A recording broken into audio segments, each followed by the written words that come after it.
South Africa has once again been rocked by extreme weather events that highlight the fragility of the country's social systems and infrastructure amid the global climate crisis. Over the past few weeks, severe flooding has hit several eastern and southern provinces, while rare hailstorms have fallen in Johannesburg just as the city was hosting the G20 summit. These events have not only caused loss of life and material damage, but also provided a dramatic symbol of the urgency of climate action on the international stage. Major flooding was first reported in the Eastern Cape province in early November 2025. Days of heavy rain caused rivers to overflow, inundating homes and destroying basic infrastructure. The town of Mthatha was one of the worst affected areas. Main roads were cut off, bridges collapsed, and thousands of homes were inundated.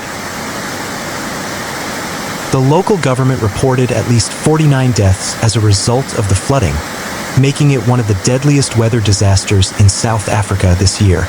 Many of the victims came from impoverished communities living along riverbanks and in low-lying areas, where semi-permanent homes were unable to withstand the torrential waters.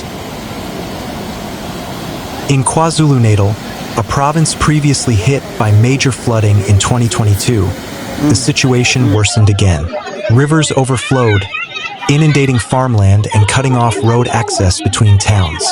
Volunteers and search and rescue teams worked around the clock to evacuate residents, but limited equipment made many areas inaccessible. In some locations, residents were forced to stay on rooftops waiting for help. The national government deployed military forces to assist with logistics and rescue operations, but criticism of the slow response continued from civil society and local media outlets. Meanwhile, Johannesburg faced a different but equally surprising phenomenon.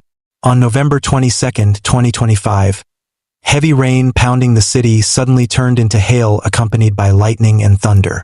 Medium-sized hailstones accumulated on the grounds of the Johannesburg Expo Center, the main venue for the G20 summit. International delegates attending the conference went outside to witness this rare phenomenon.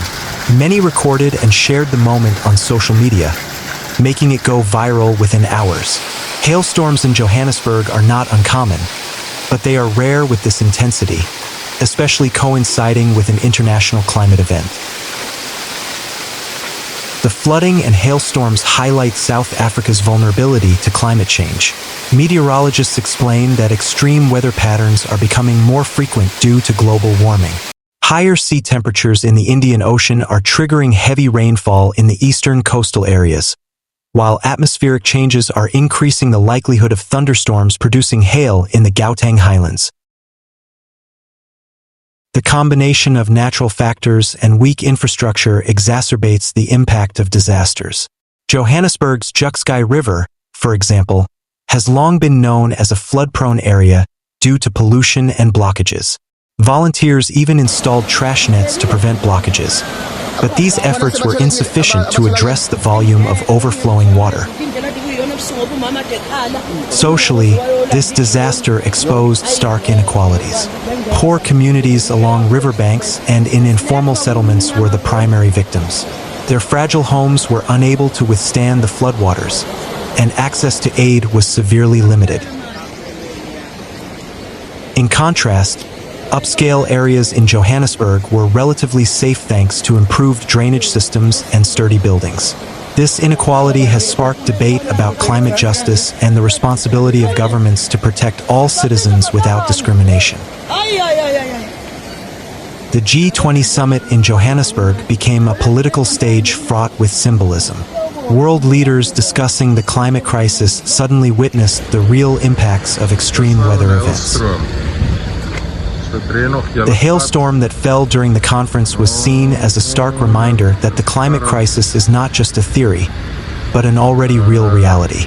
Several delegates used this momentum to emphasize the need for more ambitious global action, including funding for developing countries vulnerable to disasters.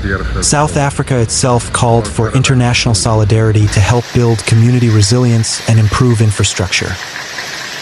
Economic losses from the floods are estimated to reach billions of rand. Agricultural land has been damaged, food supplies threatened, and transportation networks disrupted. Many schools and health facilities are inoperable due to flooding. Local governments face significant challenges in providing shelter to thousands of evacuees. International aid has begun arriving, but distribution remains slow.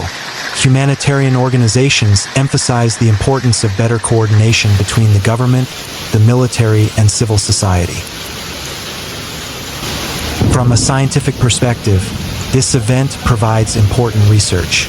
Researchers highlight the link between global warming, rainfall patterns, and the hailstorm phenomenon. They emphasize the need for South Africa to strengthen its early warning system and improve its drainage infrastructure. Without these measures, similar disasters will continue to recur with ever greater impact. Furthermore, public education on disaster preparedness must be improved to better prepare communities for emergencies. Resident testimonies add an emotional dimension to this report. A mother in Mthatha recounted having to carry her child across floodwaters to safety. A volunteer in Alexandra described the struggle to install a trash net in the Juxkai River while battling strong currents. In Johannesburg, a foreign journalist expressed shock at the sight of hailstones piling up in the middle of an international conference, calling it an unforgettable experience. These stories reveal the human side of disasters, highlighting that behind the statistics lies the real suffering of communities. Politically, the South African government will face significant pressure to strengthen climate policies and improve infrastructure systems. The floods and hailstorms that occurred during the G20 summit are a powerful symbol that the climate crisis is not just a theory, but a reality that is already upon us. International pressure will increase for South Africa to strengthen climate action, while domestically, public discontent could grow if the government's response is perceived as slow. This has the potential to lead to social and political instability. Globally, South Africa will become a concrete case study of how the climate crisis hits developing countries hard. The hailstorm that fell during the G20 summit will be remembered as a symbol that the climate crisis is a reality that cannot be ignored. This event can provide advocacy momentum for developing countries to demand international solidarity, especially in the form of funding and technological support to build community resilience.